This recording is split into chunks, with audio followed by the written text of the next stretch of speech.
Hello lovely people, and welcome to Spreading Teaching Excellence by Utilising Artificial Intelligence. So just for a bit of background, this is me. I'm a teacher and researcher.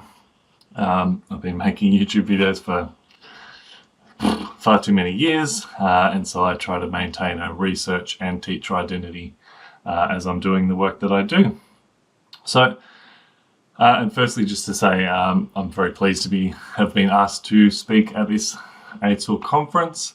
I feel like HALTs are my people, and I've probably spent much of my career trying to create my own networks of HALTs, but you're all very fortunate in that you've applied and been accepted and have a national body doing that work for you. So keep it up and keep up the great work.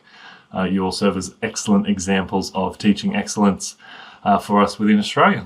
So just quickly, obviously want to acknowledge that we're on Ngunnawal country and recognise elders past and present, and make a special note to say what a beautiful place this is, and note that the word Canberra itself is believed to mean meeting place, and it's one of the few words that is a direct translation. The word Canberra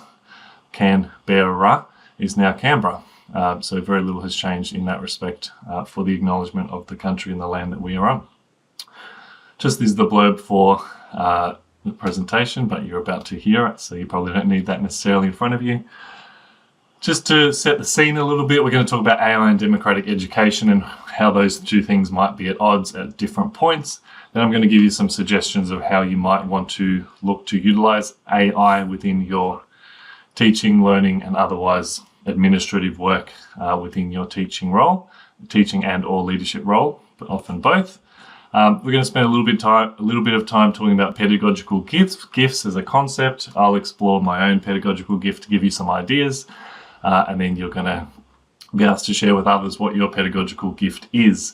So working from there, we're then going to try and zoom in on increasing your impact based on your pedagogical gift, looking at different sites of influence that you might choose or choose not to have within the sort of the broad spectrum of teaching and learning and teachers and educators that we are a part of. And then finally, we're going to then narrow down to one of those particular sites that you want to improve your influence within or upon, and talk about different strategies, processes, and things that you can do to actually make that a reality. And so across this whole workshop, obviously it's a workshop, so it's not just going to be me talking to you necessarily for the whole 90 minutes, I promise. But also by the end of this session, it's hoped that you'll come out with a really clear goal of one particular pathway or approach that you want to take to really diversify the work you're doing and have an impact beyond your school, if that is your goal. So to set the scene, AI and democracy, and it might seem strange because, in Australia we have such a light vision of democracy. It's sort of just, it's all around us, but we don't really make a conscious choice about it. This is one of my main research areas, democracy. And so bringing in AI, I think, provides a really good insight into our society, which is a democratic society at its base, and how AI may cause problems for that or might fit neatly within our vision for our nation. All right, so I think it's really important for us to have a really good awareness of AI and what it's doing, as well as more broadly, the society that we're a part of. So if you'd like to read a more long read, as it's called here, hover over that QR code and you can put yourself to bed with this one later in the day, later in the evening.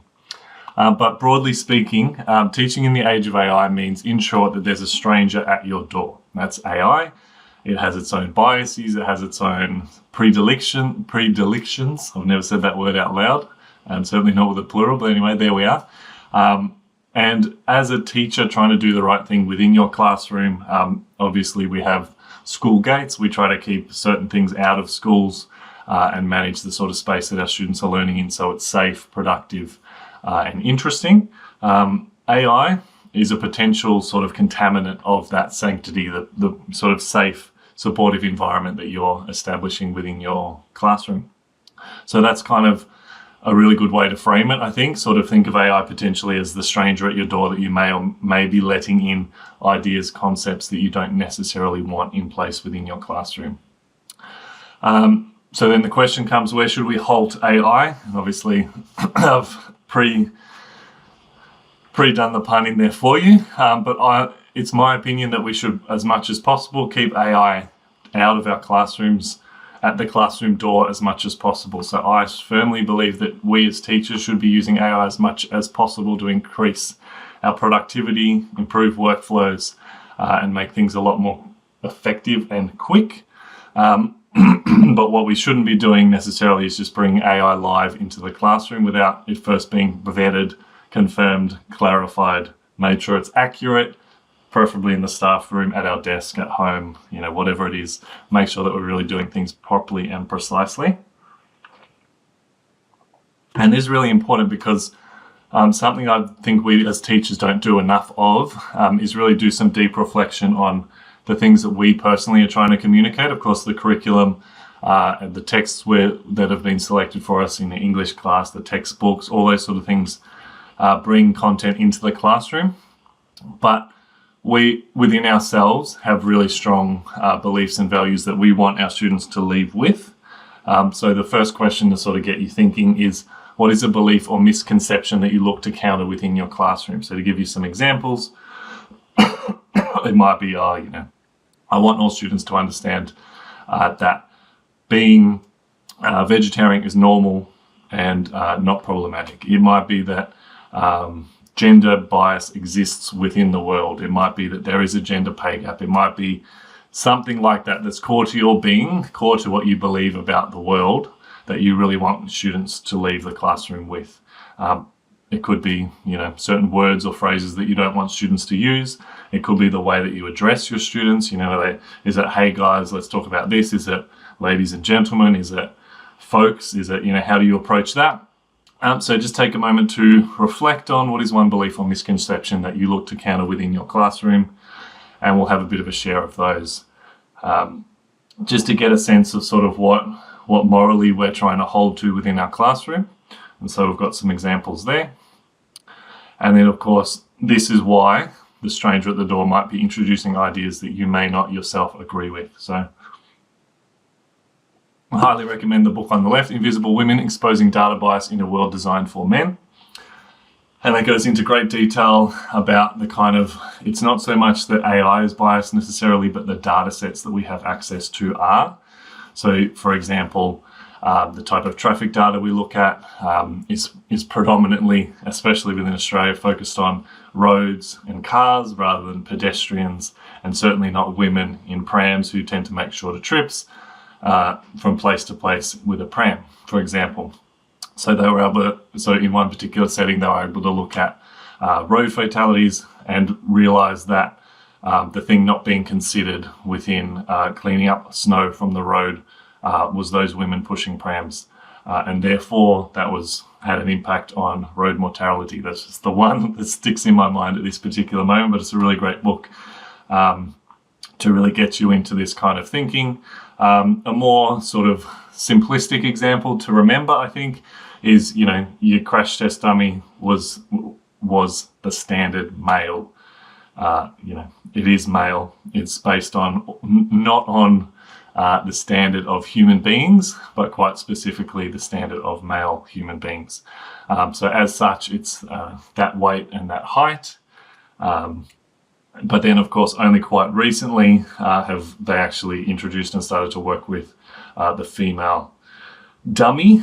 And so again, that's kind of one example of a small example of bias having a big impact. So because the average height and weight of a male and doesn't have breasts, most notably seatbelts interact in different ways with men and women, and that in turn would have been increasing the impact and damage that car accidents were having on men and males and females, and so on. Another thing to really consider, in Australia, it's highly important that we're embedding First Nations, Aboriginal and Torres Strait Islander perspectives within our classrooms and doing a good job of that. And that's definitely not something you want to be outsourcing to ChatGPT, which will revert to all sorts of stereotypes. In the work I've been doing with the University of Melbourne, a lot of, if you ever ran anything around First Nations knowledges through ChatGPT, it would refer to that knowledge as wisdom, ancient wisdom, and it would always reify the concept that that knowledge is in the past, it's finished, it doesn't continue or persist, which of course is highly problematic.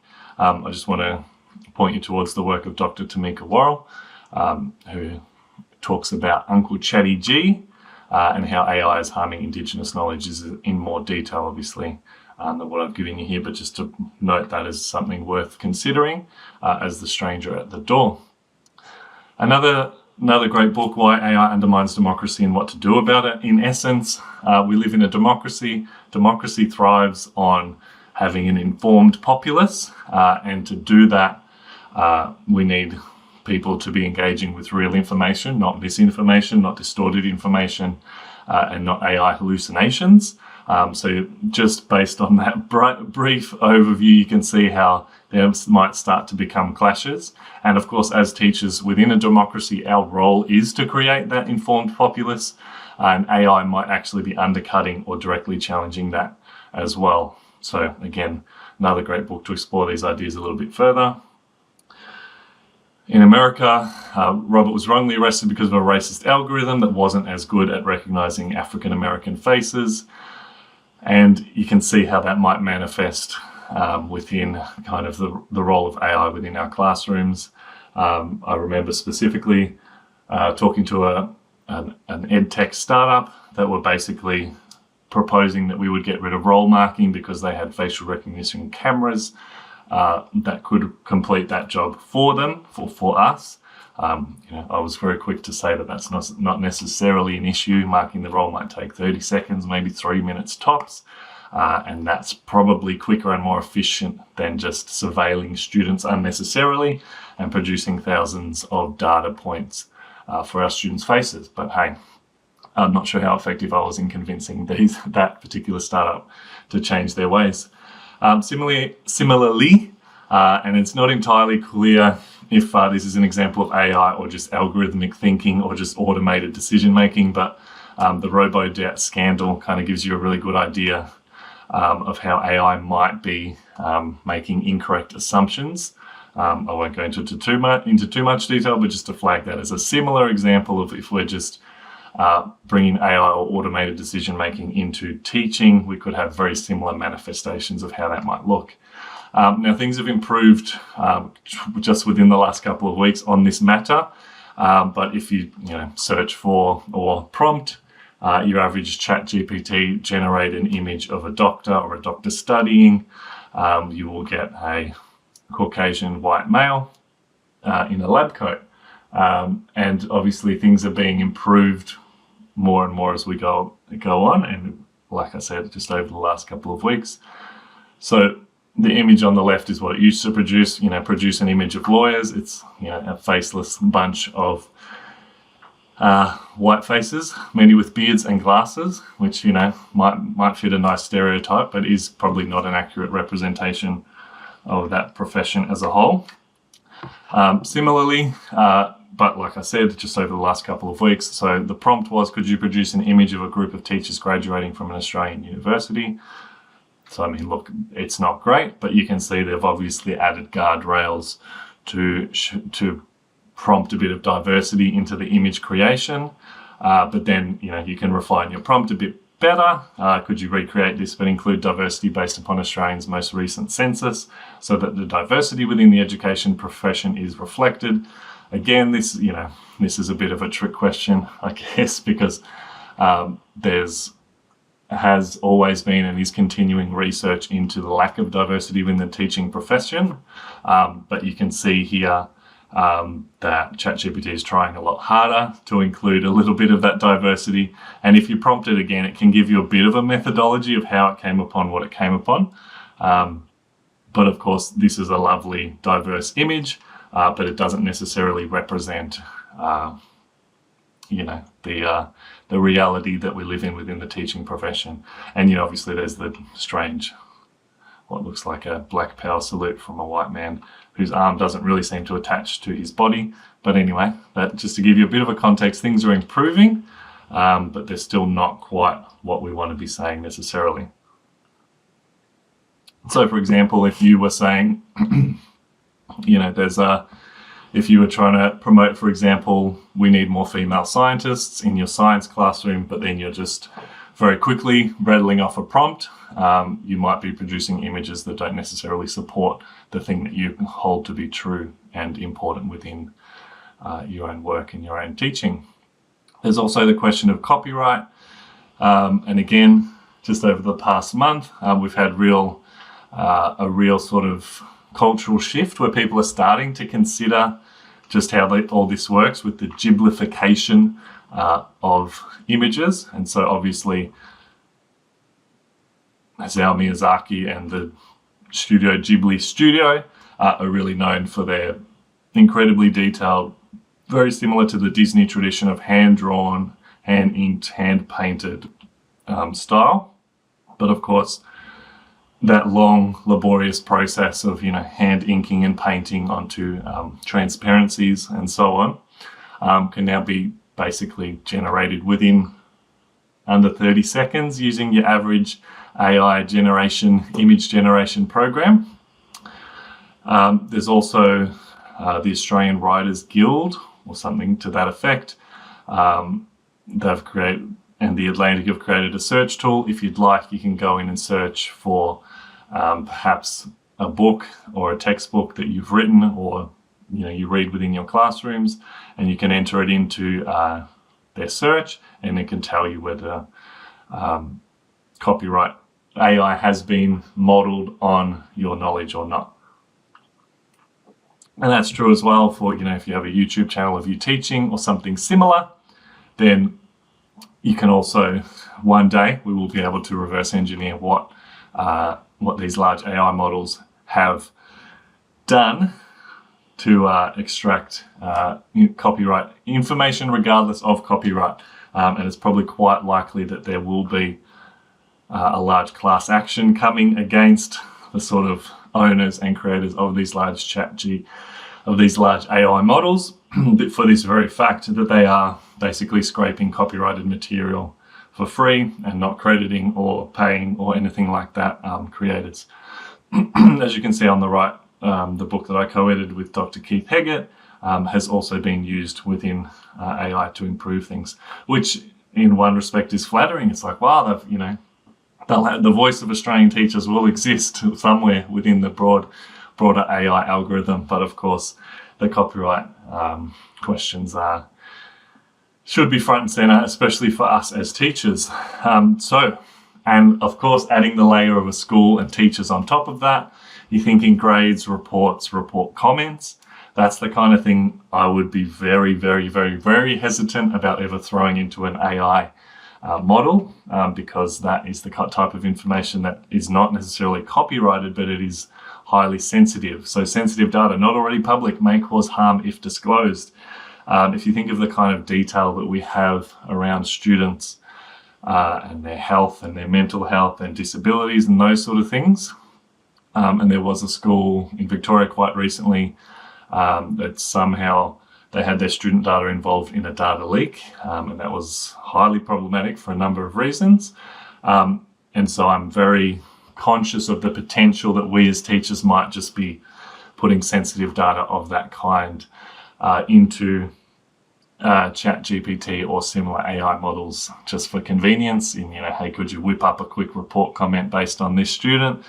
And then, that data is then sort of gone beyond our control, and we have some real issues. Obviously, personal data defined and governed by data protection and regulation, and private data, sensitive data, personal data. The distinctions aren't necessarily that important for us, but just keep in mind we should be very sensitive to the data that we have access to, whether it's on an LMS, whether it's printed out on a roll or a piece of paper, or written feedback on a document.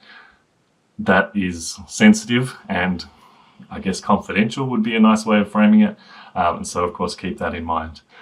And obviously, I'm conscious that this has been fairly negative, critical, and consider all these potential pitfalls to date to this section. But just to set the scene, it would be remiss of me to not talk about these things.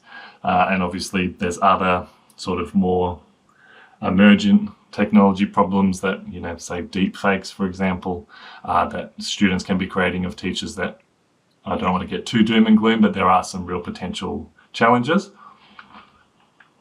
And indeed, you can even think there's a school in the United States that doesn't have teachers, but instead has AI that produce personalized feedback. So in a similar way, there's always these kind of future running examples that can be quite problematic in design and manifestation. So the approach, just as way back when I was talking about instructional video or similar to that, the goal should always be to be tech agnostic. So don't necessarily lock yourself into one particular approach or model. You probably want to pick between the big two, basically. But it's really important that, if any of these servers go down or things change, or, they increase their prices or further restricts the free options for teachers and students, then be willing to jump ship to mid-journey, for example, and take it fairly lightly who you're working with, and don't commit to one model too much if you can. And my general advice would be worry less about different apps, but instead worry about better prompting. And so we're going to work on prompting a little bit today to get AI to help us to better understand our own impact beyond our school, and also to better understand our own identity, at least as it exists online, if it does. So careful prompts, context, describe the situation, ask, request specific action, rules provide constraints and limitations, sort of put a box around it, and examples demonstrate what you want. So for an example prompt within a school, I would always say, okay, we are in a Victorian school, a Victorian government school in this particular area. What I need is a lesson plan, let's say, based upon certain curriculum dot points, rules. I might say this is for a year blah, blah, blah class. Their reading level is blah, blah, blah. Make sure not to make this too complicated or too difficult to understand. You might give an example. Here's a previous lesson plan or a previous series of ideas that I want you to explore. And the other thing that sort of might help shape all this together is you want to be saying something like, you are a teacher, leader, learner. And as I said later on in the piece, we'll be getting AI to tell us about us. And so one thing you can do once you've done that really extensively is then ask the AI tool that you're using to say, based on what you know about me, you are me, use this information to inform the discussion that we're having going forward. Again, a little bit of a negative Nancy situation again. OpenAI's ChatGPT consumes somewhere between 500 mils of water for every 5 to 50 prompts it answers, and the difference depends on a whole range of factors, but within countries they're all a little bit different. But just keep in mind, it's not sort of a zero-sum game. It's not just all fun and games. There's real computing power, and in short, you need water to cool down the computers within the server that do the AI work in, and so that consumes water in the process. Just recently, the CEO of ChatGPT or OpenAI reported that adding please and thank you to your prompts is actually increasing the water usage of your AI prompts, but he suggested that it was still important regardless of that fact. So it's sort of, you can really start to see just how complex this space can be, where you might want to be polite to your AI for when they become terminators and decide who lives and who dies. But there's also the question of how much water, how am I contributing negatively to the world, the climate, and so forth. So I think the main way that I would suggest we as teachers should be using AI is to overcome perfectionism. So it's not necessarily that AI is going to revolutionize the way that we do things, but it should be able to save us, 10, 20, 30 minutes a session of planning, in essence, at least for me. And this PowerPoint is probably an example of that. But it's not so much that I spent most of my time as a teacher writing the PowerPoint necessarily, but it was, maybe I was adjusting an image here or making a table look a bit better, making sure the kerning was perfect, those sort of things. And we can use AI in a lot of meaningful ways to overcome our own perfectionism and get more quickly to something that's just good enough and just timely enough to impact upon our students. So what I have on my desk is a D20, which, perhaps very clearly flags a certain, nerdiness upon myself. But I like to think of the phrase roll for skill. So for me, this is a prompt that makes a connection to me, because if I'm sitting there doing something in my work as a full-time curriculum writer, designer person at the moment, that's someone not getting paid, the $100,000 that we as teachers get paid roughly, then I'm going to outsource that to AI. So I need to constantly be checking in with myself. Is this task that I'm carrying out now, does it require, the 4-year degree that I have and a couple of others on top of that to carry out? Or is it just sort of donkey work, so to say? So for example, tables, charts, diagrams, formatting, randomizing, alphabetizing. These are the kind of things that as a teacher I found myself, if there were any keys that were going to wear out first on my laptop or computer, it would be Control-C and Control-V, because the amount of times I'd be getting student names from here, putting them into this table, making a diagram, making a spreadsheet, formatting things, saying, okay, well now I need a random group, so then I'm going to randomly group students in this particular way. Copy, paste, copy, paste, copy, paste, filling in tables, filling in charts. I need to put all these curriculum descriptors into this big long table. Anything like that, non-sensitive, non-important information, put it into ChatGPT, say, I need this ruled up into a table, a chart, a diagram, and it'll do it very quickly and very neatly and save you wearing out the Control-C and Control-V keys on your computer. Another use that I'm a big fan of is diagrams, visualizations, and images, and I've tried to use as many of them as I can throughout this presentation just to indicate. They're not perfect, obviously. In an ideal world, we'd all have our own graphic designers who sat around full time and we said, I need a diagram to illustrate this to my students. They'd go off and make a custom one that was precise and perfect. But of course, we don't necessarily need that level of precision and clarity. So for textual information, I use something like Napkin. For something a bit more perhaps primary school friendly, a little bit more visually exciting, with a bit more pop, I would use Canva.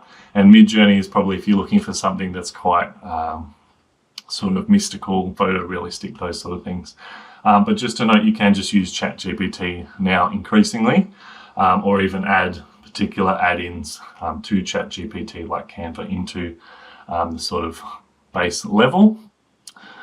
Now, importantly, quizzes, tests, Kahoots, Quizlets, Blookets, whatever they're called, any type of quizzing stuff, I would be using AI quite sparingly, but I would be putting you as the teacher somewhere right down the bottom of the people that should be writing quizzes. So students, if you want students to be revising and you're making a revision quiz, then part of that revision should be the students developing the quiz before they take the quiz. That just makes a lot more sense. If possible, you're stealing as much as you can from other teachers, be they on online platforms or across the table from you in the staff room. Literally anyone or anything else that can do it other than AI would be great to get them to do it. Last resort is AI, and the absolute last resort is you, the teacher, because you already know this information, you've studied it, you've got degrees in it, you've been teaching it for however many years you've been teaching, probably quite a few. You already know this information, and you, as much as possible, want to be outsourcing this kind of work to someone who is not necessarily an expert, but who is grappling with that information in turn. So I would, as much as I can, keep AI away from these sort of things, just because the risk of hallucination and making up things that don't even exist is there. It does exist, but obviously quizzes, tests, and Kahoots, even if imperfect, are still really important to get your students retrieving information. All right, so In AI governance and broader AI discussion, we talk about human in the loop, which is basically you want things to make sense, and you want a human to be a part of the process as much as possible, so they can then explain issues as they emerge. Within a teaching context or a teaching and learning context within a school, we're thinking of teacher in the triangle. So in an ideal world, assessment means in Latin to sit beside. What we want to be doing is sitting beside a student and have AI contribute in some way if necessary. So for example, my student's written an essay. We're going to put that into an AI model and say, what's some feedback you can provide based on the rubric and the scoring sheet or whatever it is. AI is then going to produce an imperfect series of feedback suggestions. And so doing, you're empowering the student who can then say, I don't agree with some of this feedback, or that's not quite right, or why I did that is for this reason. And you as the teacher are there then able to use sort of AI as a disembodied feedback provider that you can sort of take some of the heat out of feedback. And you might want to say that some of the feedback's really useful and that the students should really engage with that particular thing, but it also gives the student a real sense of agency to be able to say, well, some of that I'm going to leave behind because that's not really relevant to me. Another really useful thing, and I wish this was around when I was actively teaching, because as a teacher I always kept really fastidious records of students who had done really well. So typically I'd have examples of students who'd written 100% level, A+ examples, and so as an English teacher that might be like an essay that was written under timed conditions that's like 9 or 10 pages long. It includes, references to other texts. It includes academic references. It's really high level and really impressive. And I would then deliver that to the students, and I would say the student who wrote this was, insert the name of the student. And often and almost invariably the students would say, oh, we know them, they're amazing, they're a freak, they're incredible, we'll never be like them, so their exemplar is going to be too complicated. And then I'd say, oh, that's all right, I'll write you an example as a teacher. But of course, as a teacher that also writes academic articles, my exemplars would be even further from the norm. They'd be even more exemplary than the students who got 100%. And so I'd be giving students these, and the overall outcome for students was they'd say, well, we've got two exemplars here that are sort of a million miles away from our level of competence.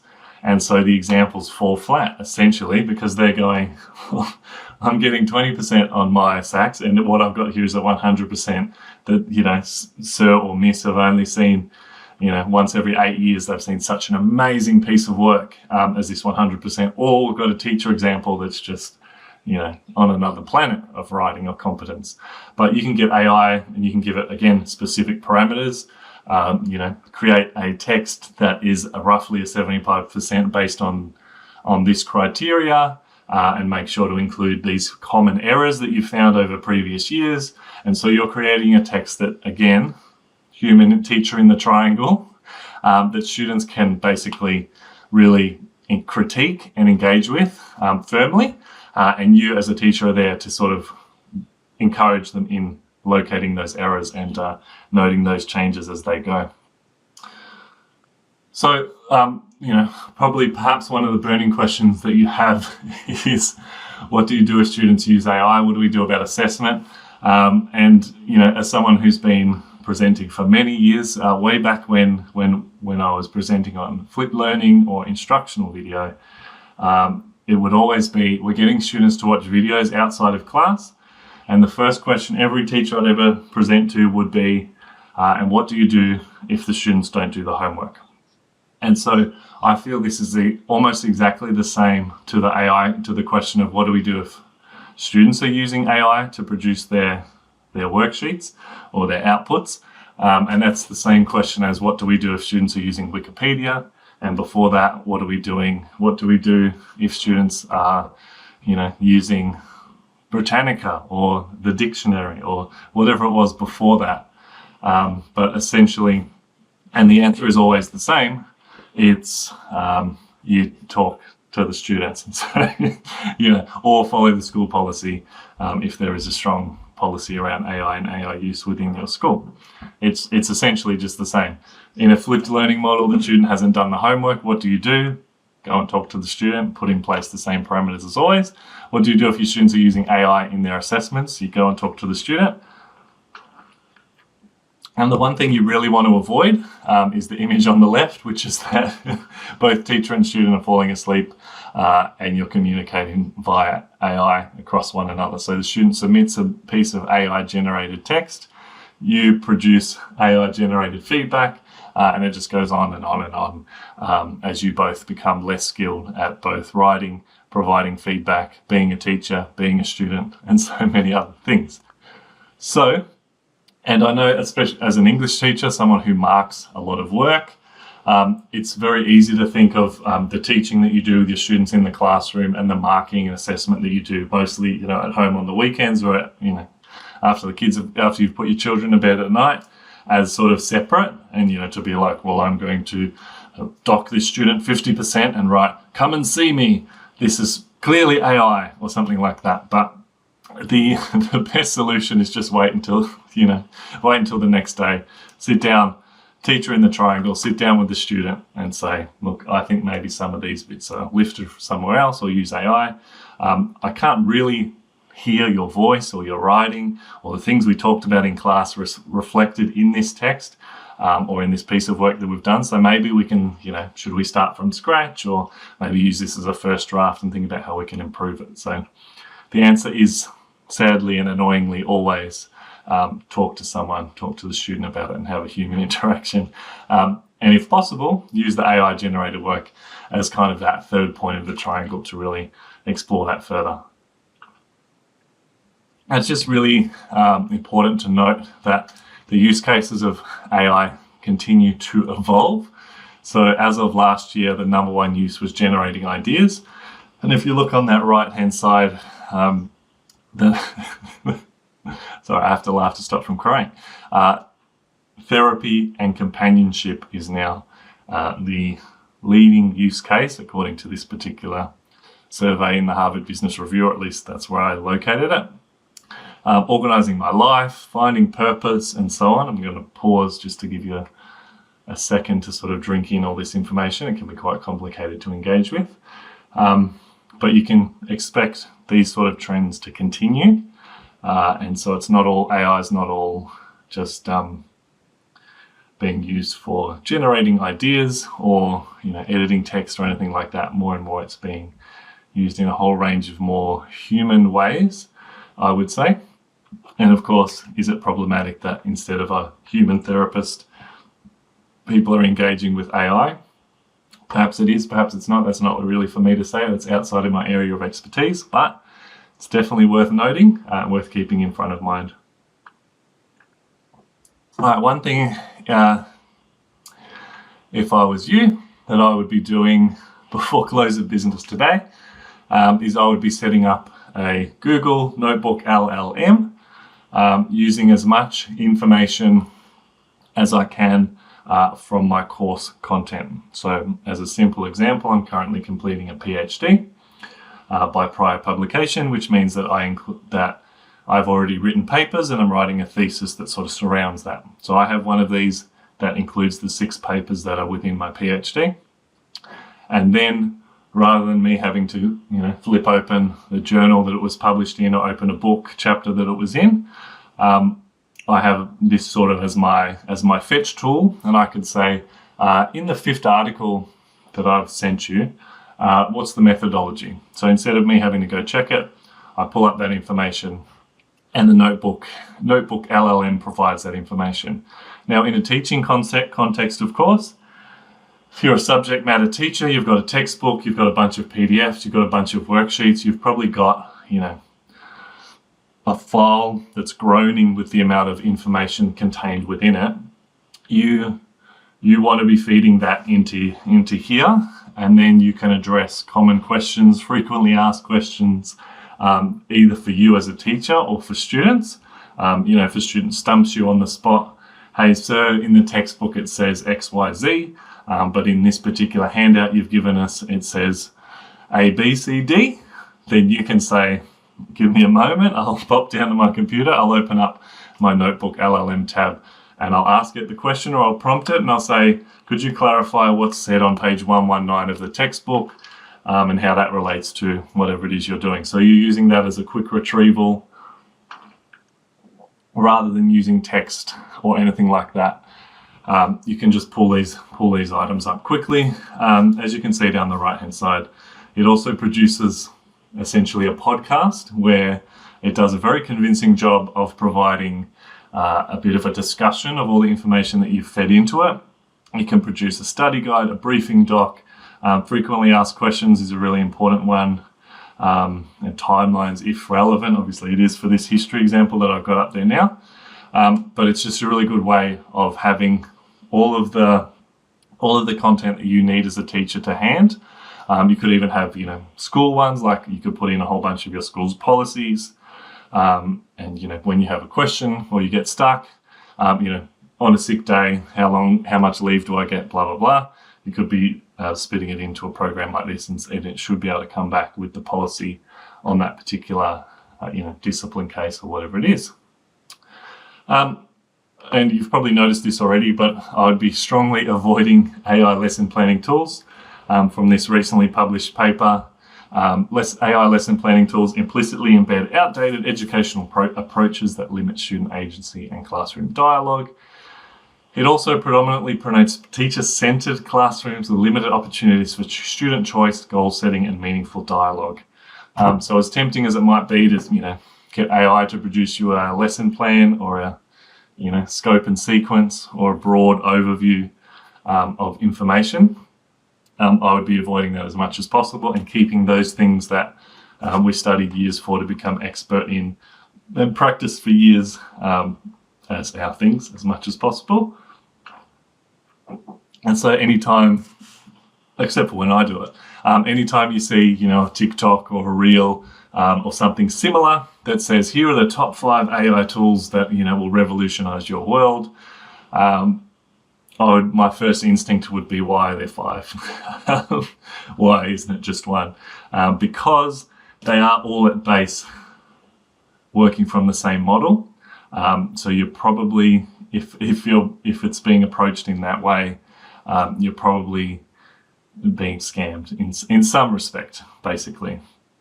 So anything that claims to replace or assist or be a not because it's a brand name, but to be a co-pilot, your assistant, I'd probably be thinking, unless someone's going to pay for a real human assistant to assist you, as much as possible, I would be avoiding those. As the article suggests, unless, you've already written lots of papers about or done a lot of writing about what your actual educational approach is, and you really kind of have that bedded down and written out somewhere, you could potentially include that as a prompt. From now on, keep in mind these particular things when developing lesson plans. But as a rule, I would be leaving the lesson planning and the teacher work to teachers and lesson planners as much as possible, rather than just letting AI do it roughly for us. Because if you do, you guarantee you might get a little bit of think, pair, share, you might get a little bit of group work, but by and large, it'll be teacher says, students listen, teacher says, students write. And if you've ever tested out any of this prompting, that's normally what you get. And we tend to see a halo effect, which is that teachers will use a tool like this, and the tools are designed in a way that it gives you a million different options on a million different things. So, it might say, this can do coding, or it can produce mathematical formulas. And you as a non-maths teacher or a non-science teacher say, that's amazing, let me test that out. And as a non-expert in that particular area, you say, look at it go, it's doing coding, I think. It's producing a mathematical formula, I think. It's produced a recipe, and I don't really cook, but I imagine it's pretty good. Whereas as much as possible, if you're testing out tools like this, it's really important to stay in your lane and get it to do things that you are expert in, because then you'll be able to locate the issues, the shortcomings, and the biases that are implicit within that.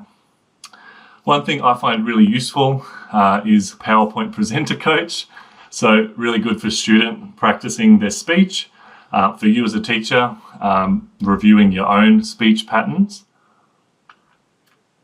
The patron saint of HALTs, John Hattie, had an app that could and does do a serviceable job of something similar. Record your lesson and get really good feedback or insight into things that you are doing. So, for example, it can tell you if you're using sensitive language, or it might tell you talk too fast. All those sort of things. I'll give you some sort of insights into how it works. But basically, there are different ways to get it working. But it can tell me my filler phrases are basically, and actually, and I love to say okay and basically, apparently. And it gives me, again, repetitive language. I do a lot of It can tell you your pace, and again, this is really good for students who are perhaps less practiced at presenting. But as communication professionals who present every single day, hitting record on this every once in a while is a really good hygienic way of making sure that we are speaking as precisely and as clearly as we can, and making, which in itself is sort of a way of being inclusive of students. And it can tell you if your pitch is not varied enough, or if it's too varied, you're too wild, you're too extreme, you're too entertaining, I don't know, something similar. And it will quite literally, as you can see here, slide 7, it will give you some corrections that you can make.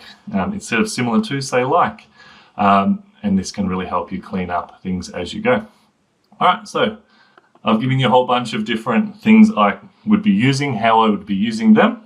And I just want to ask you, share some uses of AI you've had success with, or AI tools that you have found value in. And we'll share some examples there. All right, so now we're moving into the third portion, which is exploring your current impact. We're going to use AI tools to assist us in that as much as we can. So first thing I'm going to get you to do with a device, whatever the device of your choosing, you're going to ask ChatGPT or whatever model you use, who is your name, highly accomplished and lead teacher, or HALT, or teacher, or leader, or whatever title best captures you and what you're hoping. If you've got some profile and you've had some impact beyond your school, is that it gives you some detail such as this. And that's going to give me some feedback. All right, does it know who I am? What am I known for? What things am I contributing to the world beyond my school? And then next thing we're going to do, keep in mind, once you've done that, now ChatGPT or whatever model you're using, it knows who you are. So next time you're prompting, you can say, you are me. I'm the, HALT. Could you? And then you ask it the task. And what you'll find is that the model will produce a much higher level of content than if you just said, do this for me. Because the models we have at the moment are really good at taking on personas, and the more it knows about your persona, the better. So for example, I said, we're writing a series of lessons on blah. It gave me a very cursory and simplistic overview. And then I said, you are me. And you're really passionate about XYZ. Could you do blah, blah, blah? And it will produce a much more detailed and also in line with your beliefs, philosophies, whatever it is, because you've prompted it in that way. All right, next thing we're going to ask, again, we're trying to get a bit of a sense of who we are. And of course, you could do this without AI. You could just sit down and write, but that's a bit tricky to do in a sort of fast-paced workshop environment at this scale. But you're going to prompt it with, based on the questions asked within this platform, what are my interests and key strengths as a teacher, as a leader, as an educator? You could prompt it in a range of different ways, researcher, whatever it is that you're interested in exploring your impact beyond the school. And then note those down, keep those on perhaps jot them down in your worksheet so we've got a bit of a sense of who you are before we move on to the next phase. All right, and then just for fun, if you'd like, we're going to prompt the same model with draw a picture of me as a real life action figure, use the attached image as a reference. So again, you can attach an image if you want.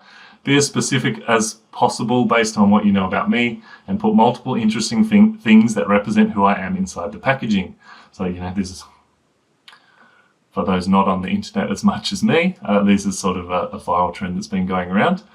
You'll notice it doesn't look almost anything like me, except that there's a mustache there, and I guess the skin's color is right. And it's not done a terrible job on the kind of examples along the way, you know. But if anyone's been able to produce one that actually looks like them, by all means share it with me on some online platform, because you have sort of struck gold, and you know things that we don't know.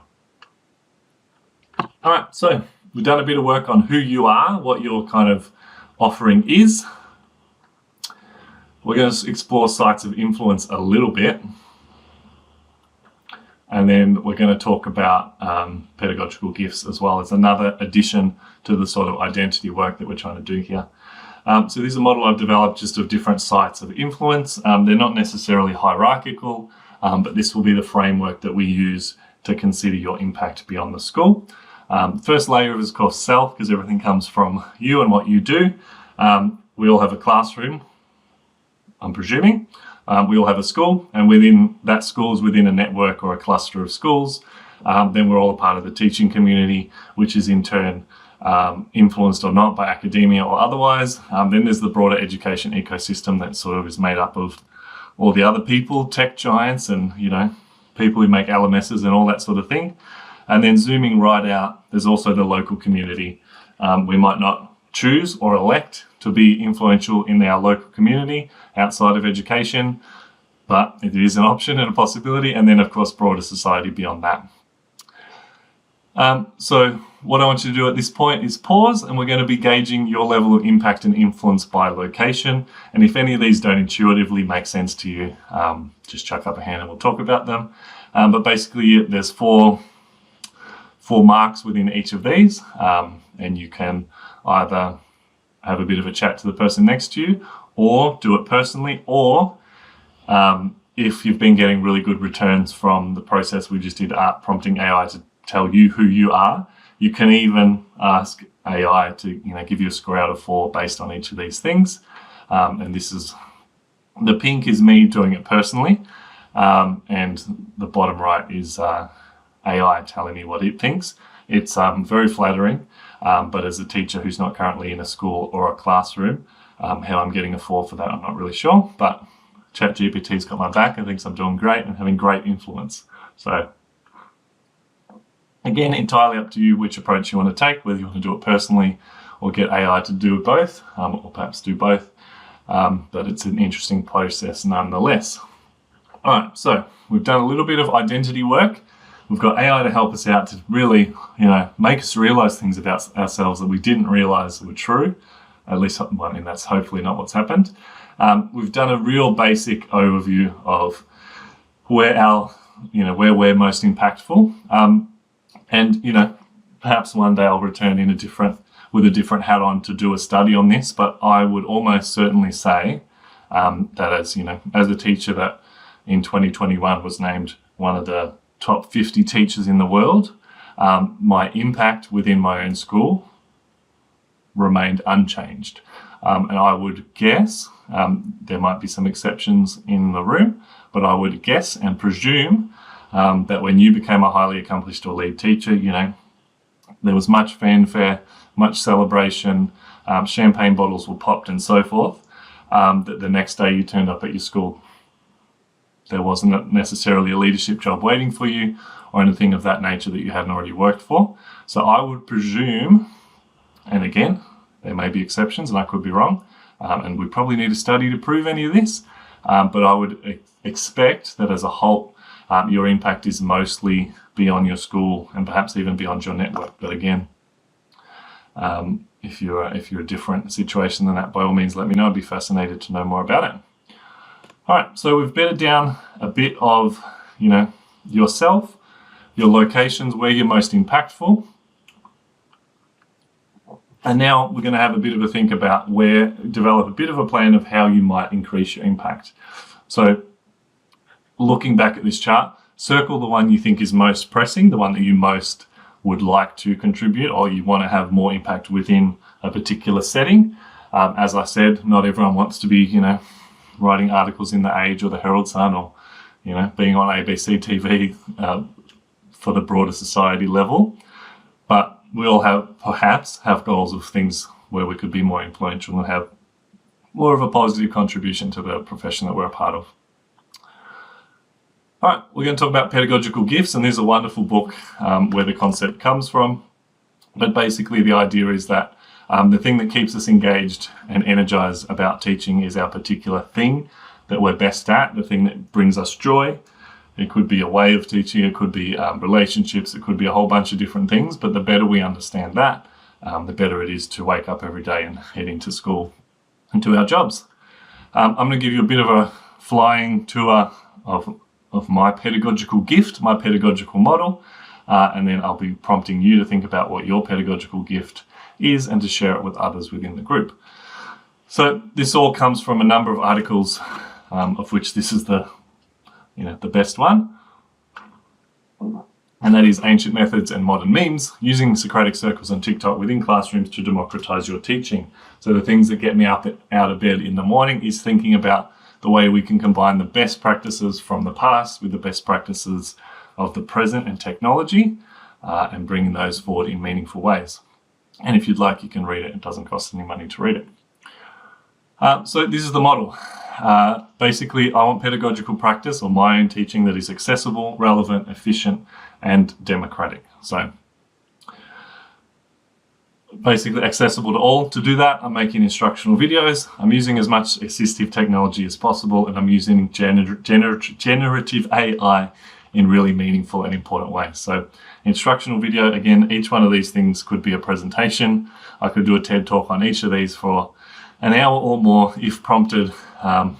Give me 48 hours and I'll have it ready for you. So inclusive technology I think is super, super important.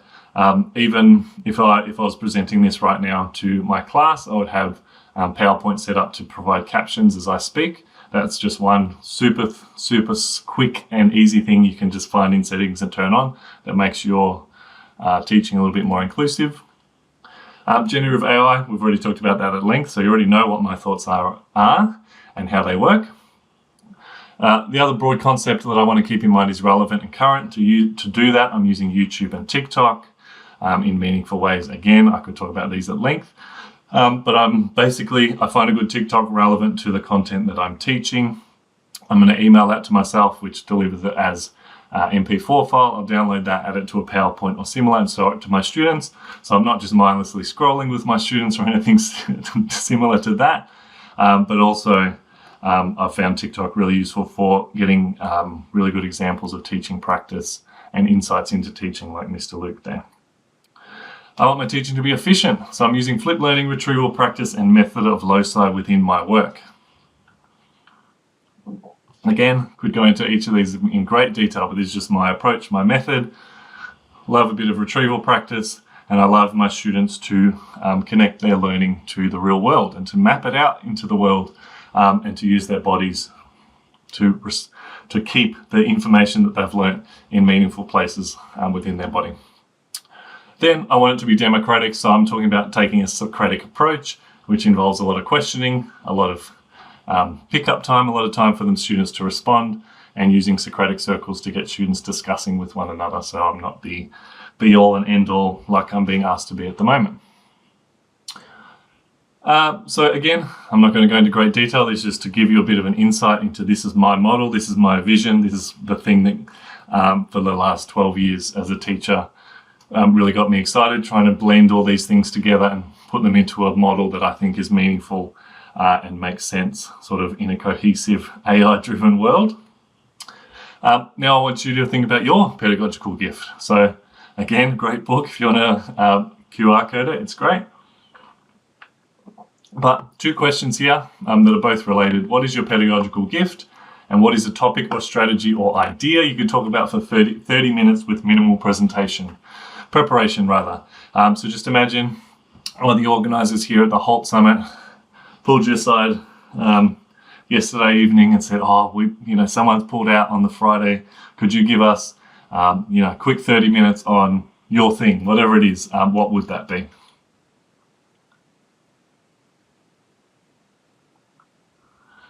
All right, so now time permitting, we're going to talk about developing your impact beyond your school. So this is a model myself and Steffi Salazar developed. In essence, the core thing is you want to be doing good work. So it could be, for me, it would be the model I've just presented on. At other times, it would have been flip learning, instructional video. It could have been any one of those particular things that I'm really passionate and excited about. Next step, you're going to find your tribe, other people who are interested in similar things. You're going to connect up with them. You're going to develop a profile online so that people begin to know who you are. Once you've got your tribe, you're going to find your mentors within that. Then you're going to find a gap that needs filling within your, the work that's already out there that's all around you. You're going to find a gap, a niche, a thing that you're especially good at that you can fill in that gap with. You're going to build a team that can help you to sort of push that message, that vision, that idea. And then you're going to support excellence, which is essentially putting in place the next generation of great teachers, great leaders, great learners. And that continues the cycle of doing great work on and on. All right, we probably won't have too much time to explore this in full detail, but maybe just take a quick photo of that. These are basically some different ways that I've jotted down fairly quickly. Each one of these needs to be validated further and provided more details and those sort of things. But based on the sphere of influence you want to have the most impact upon, these are just some strategies you can use, and a lot of them will apply across different places. So, don't necessarily think that, if you really want to improve your classroom, that those four examples are the only ones there. You could actually draw on the other practices and approaches from the other column to do that work, but just keep in mind that these are all, they apply across different contexts. All right, welcome to the extended cut. This is basically if I said everything possible in the presentation that I've had in my head, but obviously time permitting it'll be much shorter. All right, so as I said before, these are the sort of different pathways. I'll give you a bit of an insight into each of the layers. We'll start from the top and work our way down, time permitting. We won't need to cover them all. But if you're thinking of, if you want to impact broader society, you want to be writing for media outlets, maybe connecting with activists, starting or supporting a social movement. Maybe starting is a bit ambitious. You might even want to enter politics or develop policy. Maybe even working with your unions, you could do that. But there's a range of different ways to do it. I've just got some pictures down the bottom of people that might be operating at that layer. You could probably think of 10 or 20 others of your own, but these are just the ones that I had that spring to mind. Local community. See, this is sort of you thinking outside of the education bubble, just sort of working with people within the community. So you think about hosting community events and educating beyond your school. And again, some people to sort of indicate what that might look like. The broader education ecosystem, so not necessarily just teachers, you're thinking bigger picture stuff. You might want to be doing podcasting, be a teacher influencer, present at a conference. You might want to look at technology products. You might want to think of big, high-level policy testing structures and work at that level. Again, some examples there. Academia, as a teacher, probably one of the easiest ways is just being a research participant. So keep an ear out for when people are carrying out research. For me as a teacher, this was always really important to my practice and my work, because having a really smart person ask you questions to a particular theme, you might not always think, I don't have much to say about that particular topic, your particular research interest, but you sit down for half an hour or an hour in a Zoom room or whatever it is, and you start to realize, oh yeah, I know a lot about this stuff. And I found that really useful. You might want to write or contribute to papers, or maybe smaller blog pieces. Those kind of things would be good as well. Maybe you could teach, tutor, or guest present at a university to again sort of extend your influence and begin to train the next generation as well. Then you've got the teaching community, and obviously there's a lot of examples and ideas here. You might want to do some EdTech accreditations. You might want to, get a teaching award. You might already have ticked off your HALT accreditation, of course. You might want to develop or support an online community. It might be science teachers on Facebook. It could be a TikTok hashtag. It could be Blue Sky. It could be a whole big sort of options of really multiplied since Twitter's somewhat demise. You might want to be hosting or presenting at teach meets, so getting groups of teachers together across the teaching community. We've got one coming up in August in Melbourne, if anyone's down that way. You might want to make your own professional websites. So again, that's starting to do similar work to what we've done in this session, which is, think about who you are, what are your sort of transferable or marketable skills, what are your sort of areas of strength and things that you really know heaps about. You might want to, develop a professional social media presence, and again, do that same thing, really develop your identity. Who is it that you are, and what are you really good at? What are your strengths? What are you working on? What are you reflecting on? Or you might want to blog. And at this point, we lose the people down the bottom because it depends on which network, which district, which cluster of schools you're talking about. But one thing you could do is exam marking, either sort of at the national level, at the state level rather, or you might want to do the kind of like helping out others, sort of marking across different schools in your region. You might present at network meetings, or you might do a cross-school community of practice, which could be run through teaching organisations, associations, or it could be led by you if you so choose. Within the school, you might think about curricular activism. Maybe you have a particular thing that you think needs better inclusion within the classroom, within the curriculum. There's a whole range of different ways and approaches that you could be pushing, be they pedagogical or subject matter. And then, of course, leadership roles is the obvious and natural pathway within a school, but you might start presenting to staff, so you might have that one really good tip that you want to share with staff. You might be a leader at a PLC or PLT or whatever it's called at your school. You might take part in coaching or lead coaching at your school. Within the classroom, you probably think about observations, having an open door policy, doing show lessons, sharing best practice online. So it's sort of, you're thinking of things like taking pictures of your whiteboard or saying, hey, I'm teaching a lesson on this at this time, everyone's welcome to come and join me, or doing that kind of sharing other work that brings people into your classroom so they can see what it is you're doing. And then in addition to all the other examples that are way above this, and that provide different insights, you could just be doing reflective writing, or even, on the drive home, doing an audio recording of your reflection of the day, how the lessons went, those kind of things. Any kind of reflective or reflexive practice is a really good way to develop yourself. Last activity, references, and that's the sesh. Thanks so much. So I'm going to pause it there, but just keep in mind, time permitting, I could go through each of these in more detail. And then last thing, where would you like to increase your influence, and what is a practice or process you could explore to develop this? And this will be your takeaway. This will be the thing that you take on the plane home and hopefully ponder a bit further about what you could be doing and how you could be changing things going forward. So thanks for your time, and great to have you as an audience. If you're interested, these are the references I've referred to within this presentation.